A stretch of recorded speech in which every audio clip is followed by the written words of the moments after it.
मराठा आरक्षण नेते मनोज जरांगे पाटील हे परभणी जिल्हा दौऱ्यावर आहेत आणि त्यांच्या गाव भेटी सुरू आहेत. वेगवेगळ्या मराठा स्वयंसेवक असतील किंवा मराठा कार्यकर्ते असतील, सकाळपासून ते परभणीच्या शासकीय विश्रामगृहात मराठा कार्यकर्त्यांशी बोलत आहेत. आणि 29 ऑगस्टला त्यांचा जो आहे तो मुंबई चलो अशी हाक त्याने दिलेली आहे. मराठा समाजाला आरक्षण मिळावं यासाठी ते करतायत. हे सगळं आंदोलन असणार आहे. नेमकी मुंबईला गेल्यानंतर कशा पद्धतीनं आरक्षण मिळणार आहे, काय कुठल्या आपण मागणी काय नेमकी करतोय? मराठा आणि कुणबी एक हे हा जे आर आम्ही घेतोय आणि तो आम्हाला पाहिजे अंमलबजावणीसह सगळे सोयरीची अंमलबजावणी पण पाहिजे. हैदराबादचं गॅजेटियर आहे, सातारा संस्थानचे तिन्ही गॅजेटियर आम्ही घेणार आहे.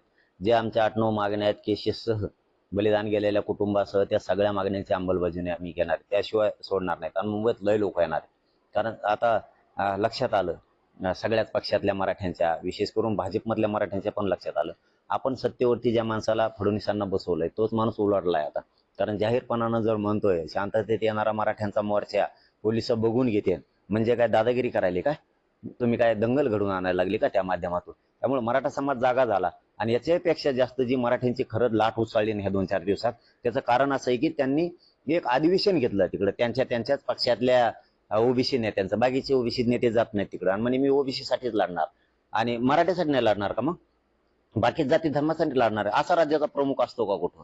आणि मग मराठ्यांच्याच लोकांनी काय केलं? मराठ्यांच्या लेकरा बाळांना, पोरा बाळांना तुमचं काय वाईट केलं असं मराठ्यांच्या ध्यानात आलं. त्यामुळे मराठा आता चवतळून उठलाय की हा माणूस निवडून देऊन आपण चूक केली, याला पुन्हा खुर्चीवर बसू तरच मराठ्यांना गोड बोलला. आता खुर्चीवर बसला की हा माणूस बदलला.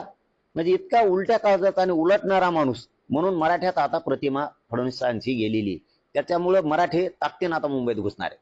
इतके घुसणार आहेत की लयच मराठी मुंबईत येणार, पहिल्यापेक्षा 5-10 पट मराठी आता आणि आम्ही आता पश्चिम महाराष्ट्रातून पाठीमागच्या याच्यात बघितले, गाव तिथं गाड्यात, घराघरातून गाड्या काढायला लागल्यात.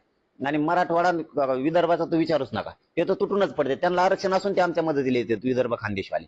यावेळेस मुंबईत 10 पट लोक जास्त येतात. याचं कारण यांची वागणूक चांगली नाही, यांची बोलण्याची पद्धत चांगली नाही. हे संविधानाच्या मुख्य पदावर बसले आणि इथं जातीवाद करतायत. त्याच्यामुळे लोकांच्या आता लक्षात आलं आणि भाजपांच्याही लोकांना वाटतं मराठ्यांना की त्याला आपण इतकं मोठं करून आपल्याच लेकरा बाळाचं वाटोळ करायला हा माणूस असं कसं काय बोलू शकतो? पोलिस बघून घेते आणि मी ओबीसीच काम करणार असं कसं म्हणू शकतो? आणि मग मराठ्याचं कोण करणार? आम्ही का नुसते मतदान करायलाच का? तुमच्या नुसते झाडून घ्यायला, नुसते पॉम्पलेट चिटकायला, प्रचारायलाच का मराठीचे नेते आणि मराठी? मग आमच्या लेकरा बाळाचं कल्याण करायला तुला हरकत काय? तुला काय पैसे मागवतो आम्ही? तुला काही कामं मागवतो? आमचं आरक्षण आहे ते दे म्हणतो. आणि ओबीसीसाठी लढणार. काय केलं ओबीसीसाठी? कोणत्या धनगराला आरक्षण दिलं? आजही ते बंजारा समाजला म्हणे समाज विचार उसत तोडितो. काय दिलं? कोणत्या लवारा सुतारा कुंभाराला काय 12-18 पगड जातीच्या लोकांना काय? रजपुताला काही कडे समाजाचं आरक्षणाचं काय झालं? लिंगायत समाजाचं आरक्षणाचं काय झालं?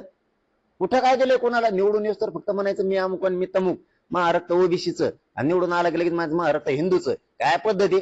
निवडून येऊस तर म्हणायचं शेतकऱ्याची कर्जमाफी करतो. कोण येणार आहे म्हणा मी ओबीसीसाठी लढतो? ओबीसीत काय शेतकरी नाही का? पण तुम्ही आता इलेक्शन काळामध्ये मोठ्या प्रमाणात तुमच्यासोबत अनेक मराठा कार्यकर्ते तिकीट मागण्यासाठी आले होते, जे स्वतः आमदार खासदार आहेत ते सुद्धा भेटीला आले होते. पण ती सगळी लोकांना तुम्ही आवाहन करताय मोर्चाला या म्हणून, ते तुमच्या सोबत आहेत असं वाटतंय का? बरीचशी लोक दिसत नाहीयेत. बघ, मी कधी इमानदारीने सांगतो, नाही म्हणलं की नाहीच म्हणतो. मीडियाला मी कधीच खोटं बोलत नाही, कारण ह्या बांधवाने आमचा ज्वलंत गरीबाचा प्रश्न 2 वर्षाला लावून धरल्याला. आपण कधीच खोटं बोलत, जे आहे ते धाड कोण सांगतो, तोटा होईल नाही तर नफा होईल, विचार नाही करत आपण त्याचा. आमदार खासदार मंत्री सगळ्या पक्षातले आणि विरोधातल्या पाण्यात, कारण त्यांना जाणीव मराठ्याशिवाय निवडून येता येत नाही आणि आपल्या लेकरा बाळाला लागणार आहे. हा फक्त एक खरं आहे, ते जे भावी आमदार आमच्याकडे विधानसभेला निवडून यायला येत होते तिकीटा मागायला, ते जरा काही जण नाही येत. काही आहेत पण काही जण नाही, कारण गरीबाच्या मतावर त्यांना मोठं व्हायचं होतं. त्यांचा उद्देश मराठा मोठं करणं नव्हतं, तर त्यांना निवडून येऊन मोठं व्हायचं होतं. ते फक्त नाही येत, हे खरं आहे. कारण आता काय, आणि मला माझा समाज मोठा करायचा, मला समाजाचे लेकरं मोठे करायचे, समाजाच्या जीवावरती मला समाजच मोठा करायचा. आणि यांचं धोरण वेगळं असू शकतं. जे भावी आमदार तिकिटा मागायला येत होते 2-4 हजार होते, ते तेवढे 2-4 हजारातले 2-1 हजार असते ना आमच्याकडून, आणखी 2-1 हजार जरा कायमचेच फरार झाले.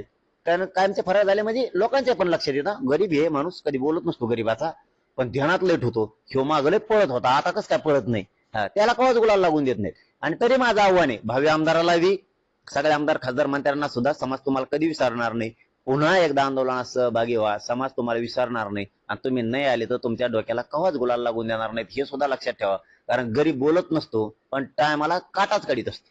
मुंबईमधले जी काही गणेश उत्सवाची मोठी परंपरा आहे, तिथली जी काही गणेश उत्सवाची समिती आहे, त्यांनी जरांगे पाटलांच्या आंदोलनावर तोडगा काढावा अशा पद्धतीची मागणी केली आहे सरकारकडे.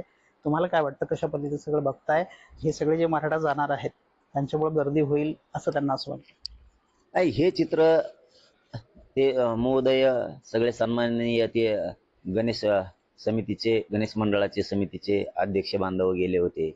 त्यांना कळतंय, या सन्माननीय बांधवांना कळतंय की समाजाचा, मराठ्यांचा प्रश्न सोडला पाहिजे. पण राज्याच्या प्रमुखाला देवेंद्र फडणवीस साहेबांना नाही कळत. ही शोकांतिका आहे या राज्याची. त्यांना कळतंय की गरिबाचा प्रश्न मार्गी निघाला पाहिजे.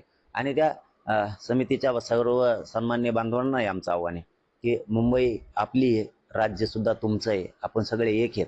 आम्ही लेकरा बाळांच्या न्यायासाठी आलो, तुम्हाला कुठला त्रास व्हावा म्हणून नाही आलो.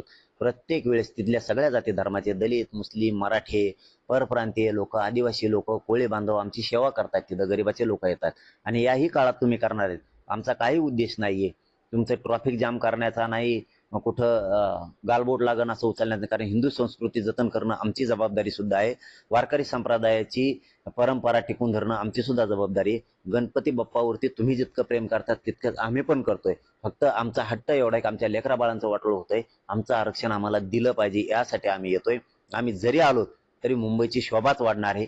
गर्दी वाढल्यानं जगात एक संदेश जाणार आहे की शांततेत हजारो करोडो लोक एकत्र आले आणि त्यांनी गणपती बाप्पाची सेवा केली आणि आरक्षण पण मिळवलं सुद्धा. जसं तुम्ही आमच्यासाठी सरकारला विनंती केली, तशीच आमच्याकडून पण तुम्हाला शब्द आहे की आम्ही तिथं येऊन कुठलेही गालबोट लागण असं पाऊल उचलणार नाहीयेत. आम्ही तुमचे आहेत, तुम्ही आमचे आहेत. त्याच पद्धतीने आपण मुंबई आणि महाराष्ट्र पुढे नेऊया. पण आम्ही मुंबईत नक्की येणार आहेत. आम्ही मुंबईत आल्याशिवाय राहणार नाहीयेत. आम्ही न्यायासाठी येणार आहे. पण कुठेही गालबोट लागणार नाही, याची सगळी खबरदारी आम्ही घेणार आहेत. फडणवीस फक्त आपल्यामध्ये वाद लावण्याचं काम करतायत, ते पुढच्या काळात होऊ द्यायचं नाही. एवढंच गणपती मंडळाने, मुंबईतल्या गणपती मंडळाने किंवा संयोजकांनी घाबरून न जाता या मोर्चाची धसकी घेऊ नये, तर शांततेमध्ये हा अगदी मोर्चा होणार आहे, कुठेही गालबोट लागणार नाही असं त्यांचं मनोज जरांगे पाटील यांनी त्यांना सांगितलंय. व्हिडिओ जर्नलिस्ट गणेशसह गजानन देशमुख, झी मीडिया, परभणी.